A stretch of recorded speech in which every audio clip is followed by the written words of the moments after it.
ఏమంటే టోకెన్ లేకుండా మీరు ఎలా ఇస్తున్నారండి లడ్డూలు? టోకెన్ లేకుండా డబ్బులు ఎలా ఇస్తున్నారు మీరు లడ్డూలు? ఎంతసేపటి నుంచి ఆగింది? మరి ఇంత ముందు ఇప్పుడు ఇచ్చారు, ఎందుకు ఇచ్చారు? ఇంత ముందు ఇప్పుడు ఇచ్చారు కదా, ఎందుకు ఇచ్చారు?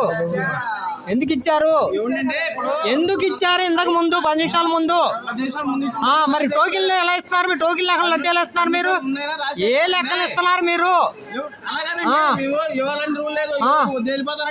మరి ఎలాగ ఈ లెక్కలేంటిది? లెక్కలేంటిది ఇప్పుడు? ఈ లెక్కలేంటిది? ఎలాగిస్తున్నారు మీరు టికెట్లు? మీరు ఎలాగిస్తున్నారు? తీసుకోండి మీరు టోకెన్ సిస్టమ్. ఇప్పుడు కంప్యూటర్ అయిపోయింది అన్నప్పుడు ఇంత 10 నిమిషాల కిందకి ఇచ్చారు. 10 నిమిషాల కింద మా ముందు వాళ్ళకి ఇచ్చారు.